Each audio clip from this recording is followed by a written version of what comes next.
Sri Kuberan TV நேயர்களுக்கு அடியேன் உங்கள் சிவயோகி சிவசக்திமான் சுவாமிகள் வணக்கத்தை தெரிவித்துக் கொள்கிறேன்.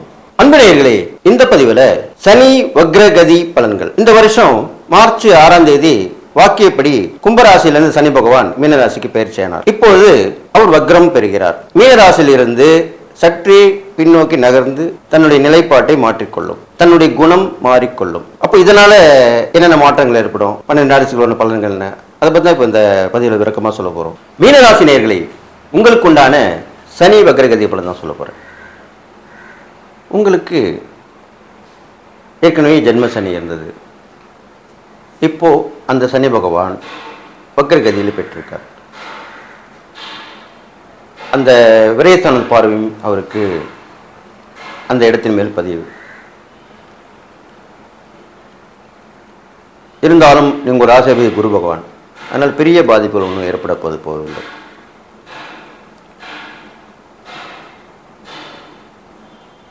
உங்களுக்கு கொடுக்கல் வாங்கல கொஞ்சம் பிரச்சனை வந்து போகும்.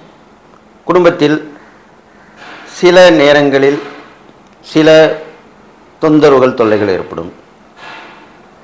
பெரும்பாலும் வீட்டில் தங்காமல் இருக்கிறது நல்லது. அதுதான் அப்படி சொல்லியிருக்கேன். கொஞ்சம் வெளியிலே போயிட்டு வாங்க.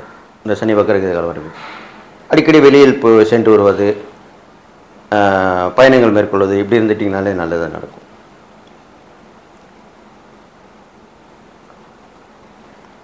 அது இல்லாமல்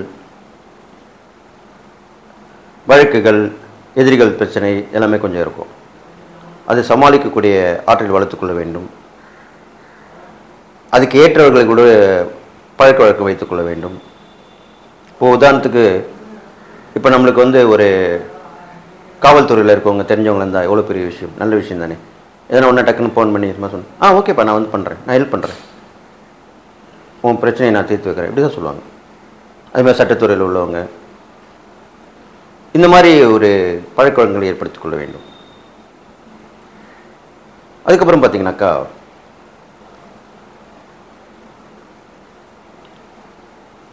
உடல்நிலையிலும் கொஞ்சம் கவனத்தை கொண்டு வரணும். பெரும்பாலும் உங்களுக்கு பாதங்கள், கால் பாதம் எரிச்சல் இருக்கும், பாத வலி. சில பேருக்கு பார்த்திங்கன்னா இந்த வெடிப்பு ஏற்படும், பித்த வெடிப்புன்னுவாங்க. பாதத்தில் நிறைய வெடிப்புகள் ஏற்படும். அது மாதிரிலாம் கூட உங்களுக்கு நடப்பதற்கு வாய்ப்புகள் இப்போது உள்ள நேரங்காலங்கள் இருக்குது. அதை பார்த்து கொள்ள வேண்டும். அது இல்லாமல் தலையின் பின்பக்கம் அந்த சம்பந்தப்பட்ட விஷயங்களுமே பாதிப்பு ஏற்படும். கழுத்து வலி, பின் கழுத்து வலி அப்படின்னு சொல்லக்கூடிய தோள்பட்டை வலி எல்லாமே கூட வரும். அதெல்லாம் கவனமாக வந்து பார்த்துக்கணும். பெரும்பாலும் உடல் உழைப்பை குறைத்து கொள்ள வேண்டும். என்ன அப்படி சொல்கிறீங்க? ஆமாம், எல்லாருக்குமே ஒருத்தருக்கு ஒருத்த மாதிரி தானே சொல்ல முடியும். உடல் உழைப்பு இல்லாமல் கொஞ்சம் ஈஸியாக பயணிக்கிற மாதிரி, ஈஸியாக சம்பாதிக்கிற மாதிரி, அப்படி கொஞ்சம் ஐடியா கொஞ்சம் ஃபாலோ பண்ணிங்க. உங்களுக்கு தான் அந்த ஐடியாவில் வருமே, மீனராசிக்காரங்களாக இருக்கிறதுனால. சமயோசித புத்தி உங்களுக்கு கண்டிப்பாக வரும். நான் என்னுடைய அனுபவத்தில் ஆராய்ச்சியில் பார்த்துருக்கேன். மீனராசிக்கார் இந்த இடத்துலேருந்து காரியத்தை சாதிச்சுப்பீங்க. இதுதான் உண்மை. அப்படி நீங்கள் அந்த திறமையை வளர்த்துக்கொள்ள வேண்டும். பெரும்பாலும் அதிகமாக உழைப்பதையும் அதிகமாக பயணங்கள் மேற்கொள்ளையும் தவிர்த்துக்கொள்ள வேண்டும். வெளில போக சொன்னீங்க, இப்போது அதிகமாக பயணத்தை தவிர்க்கணும். வெளியில் போய் வாருங்கள், அது குறுகிய தூரமாக இருக்க வேண்டும், நீண்ட தூர பிரயாணம் வேண்டாம். அதுதான் அப்படி சொல்லியிருக்கேன். அதனால் சில பிரச்சனைகள் வருவதற்கு வாய்ப்பு இருக்குது. பொருட்கள் களவு போடலாம், உடல் நலிவு ஏற்படலாம், இந்த மாதிரிலாம் நடக்கும். அடுத்ததாக பார்த்தீர்களானால் பெரிய மனிதர்கள் தொடர்பு கிடைக்கும். ஆனால் அவர்களால் பிரச்சனையும் வருவதற்கு வாய்ப்பு இருக்குது. அப்போ எப்படி இருக்கணும்? கரெக்டான டிஸ்டன்ஸ் மெயின்டைன் பண்ணிக்கணும். ரொம்ப இழைஞ்சு குழஞ்சு போகக்கூடாது.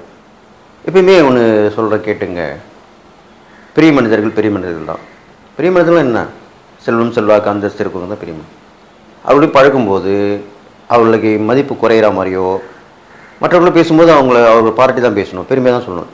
நம்மளுக்கு ரொம்ப நெருக்கமாக இருந்தாலும், அது உறவாக இருக்கலாம், நட்பாக இருந்தால் கூட தனிப்பட்ட முறையில் தான் உரிமையில் பேசுகிறதோ, தன்னுடைய பர்சனல் மேட்ரு பேசுகிறதோ, அவங்ககிட்ட உதவி கேட்குறதோ பண்ணிக்கணும். எல்லோருமே சொல்லக்கூடாது. அப்படி தான் நீங்கள் அது பயன்படுத்திக்கணும். அவ்வாறு செய்து வர வேண்டும். உங்கள் ராசிபதி குருவாக இருக்கிறனால முருகனுடைய அம்சம்தான் உங்களுக்கு சொல்லப்பட்டிருக்கு. அதில் கடல் சார்ந்த முருகர்னாலே திருச்செந்தூர்னு சொல்லுவாங்க. ஆனால் திருச்செந்தூர் மட்டும் இல்லை, அந்த கடற்கரை ஓரம் நிறைய முருகர் கோயில் இருக்குது. ஒன்றும் இல்லை, கூகுளில் பார்த்தீங்கன்னா சர்ச் பண்ணிலாம் கிடச்சிடும். இப்போலாம் சோஷியல் மீடியா வந்துச்சு, எல்லாமே கண்டுபிடிச்சிக்கலாம். கடல் சார்ந்த இடங்களில் உள்ள முருகர் கோவில், அங்கே போயிட்டு வரலாம். கடல் எவ்வளோ பெரியது, நீண்ட நெடிய தூரம். அதுக்கப்புறம் ஜீவராசிகள், அந்த நீரில் உள்ள ஜீவராசி, பொதுவாக மீன்கள் தான் இருக்கும். அந்த மீன்களுக்கு உணவு கொடுக்கலாம். மீன் தொட்டி வாங்கி அதில் மீனுக்கு உணவு கொடுத்துட்டு வரலாம். எல்லாமே இளைய பரிகாரங்கள் தான். மீனவர்களுக்கும் கொடுக்கலாம். நல்லா கேட்டுங்க, மீன்களுக்கு மட்டும் இல்லை. எப்போ தானே மீனுக்கே கொடுங்கன்னு சொல்கிறத விட, மீனவர்கள் அந்த மீனை வைத்து வியாபாரம் பண்ணுவாங்க. அந்த மீனை வளர்ப்பார்கள், மீனை பிடித்து விற்பார்கள். அவங்களுக்குமே நீங்கள் உதவி பண்ணலாம்.